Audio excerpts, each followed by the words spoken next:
Musim berakhir tapi drama Marquez baru dimulai. Musim MotoGP 2025 resmi ditutup. Ducati mencatat sejarah baru dengan gelar dunia Marc Marquez. Sesuatu yang bahkan mereka sendiri tak pernah bayangkan akan terwujud secepat ini. Motor terbaik, skuad terkuat, dominasi tak terbantahkan. Namun di balik kejayaan itu, ada cerita yang jauh lebih kelam, lebih manusiawi, dan lebih mengejutkan dibanding gelar dunia apapun.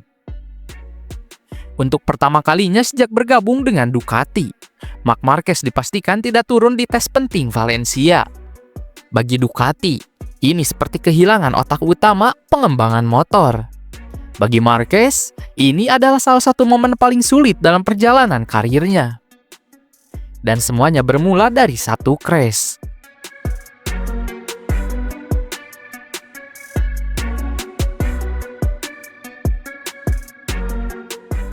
Lap pertama GP Indonesia, satu tabrakan yang terlihat biasa bagi standar MotoGP.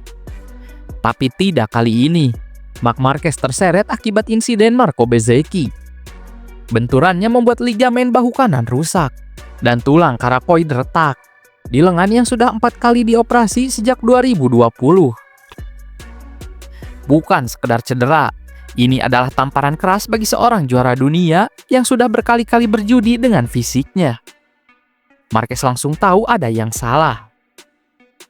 Sejak saya crash, saya sudah tahu ada yang tidak beres dengan bahu saya. Saya sudah terlalu sering crash. Saya mengerti tubuh saya sendiri. Saya tenang, tapi saya khawatir soal masa depan. Cedera itu memaksanya absen dari 4 seri terakhir. Ia bahkan tidak bisa ikut perayaan gelar juara dunia di lintasan. Dan lebih buruknya lagi, Ducati kehilangan pembalap yang paling dibutuhkan untuk tes krusial menuju proyek GP26.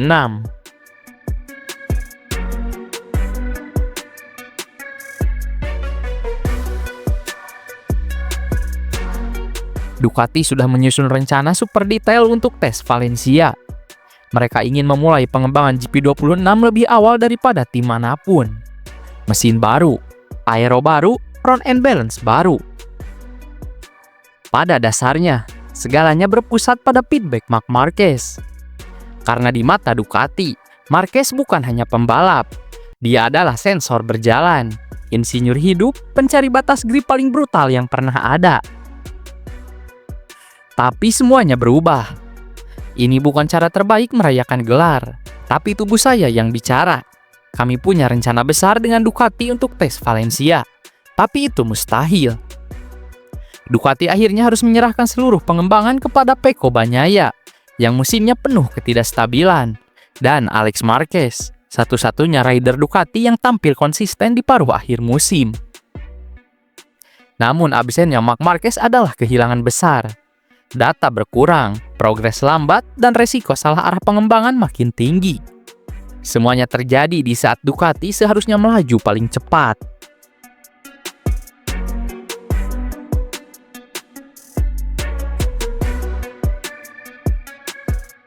Satu hal terlihat jelas, Marc Marquez yang sekarang bukan lagi Marquez yang dulu. Tidak lagi memaksa diri, tidak lagi mengejar tes demi waktu, tidak lagi berusaha jadi robot yang tak kenal batas.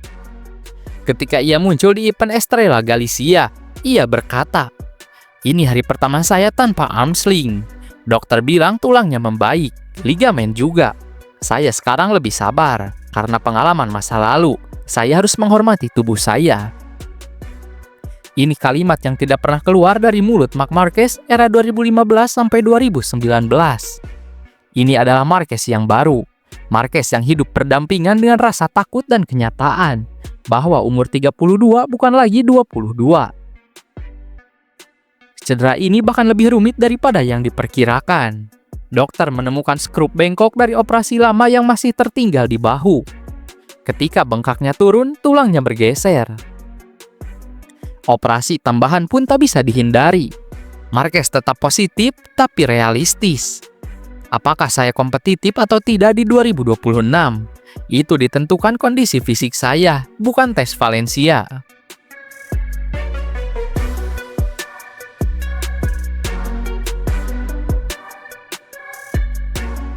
Dunia MotoGP terdiam ketika Marc Marquez berbicara mengenai seseorang yang seharusnya menjadi musuh bebuyutannya musim ini.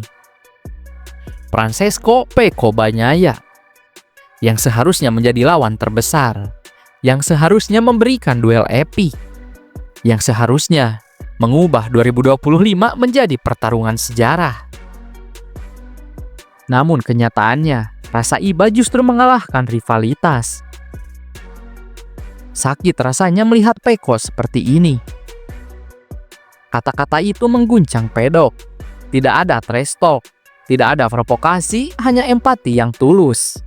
Karena Bagnaia benar-benar tenggelam musim ini. Musim paling sulit sejak ia masuk Ducati. 2 kali gagal finish beruntun di Misano. 2 akhir pekan menyedihkan di Indonesia dan Australia. Masalah ban menghancurkan peluang podium di Sepang. Lalu crash di Portimao saat berada di posisi 4. Bagnaia kehilangan arah, kehilangan ritme, kehilangan kepercayaan diri. Dan Marquez bukan hanya menyadari itu, dia memahaminya. Yang terbaik bagi Pecco adalah musim dingin. Reset total, dia belum lupa cara balap. Ini bukan komentar seorang predator. Ini komentar seorang yang pernah berada di titik terendah dan kembali hidup.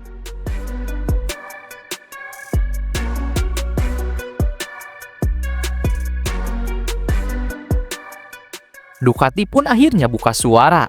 Kami sudah mencoba segalanya untuk membantu Pecco, tapi tidak ada yang benar-benar berhasil. GP25 memiliki front end yang sangat tidak stabil, terutama untuk pembalap dengan gaya sehalus Bagnaia. Motor ini lebih cocok untuk rider agresif. Dan ironisnya, itu justru membuat Marc Marquez tampil luar biasa. Marquez tahu situasi ini, dan ia tahu Bagnaia butuh bangkit.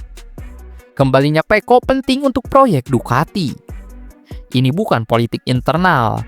Ini adalah pengakuan jujur bahwa Ducati butuh keseimbangan rider untuk mengembangkan GP26. Dan sementara Bagnaia fokus reset di musim dingin, proyek besar Ducati kini ditopang oleh 2 saudara, Marc Marquez dan Alex Marquez.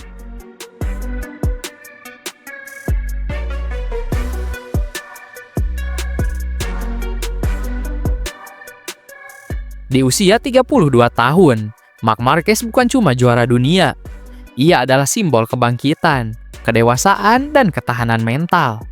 Ia sudah melalui dominasi, cedera mengerikan, operasi berulang, kehilangan arah, dan kebangkitan bersama Ducati. Kini prioritasnya berubah. Yang penting bagi saya, musim dingin ini adalah fisik saya. Itu yang menentukan seberapa kuat saya di 2026. Bagi fans, rasanya aneh melihat Marquez berjalan santai di Valencia, tanpa wear pack, hanya kaos dan jaket. Tapi bagi Ducati, ini adalah investasi jangka panjang. Ini adalah fondasi untuk gelar ke-8.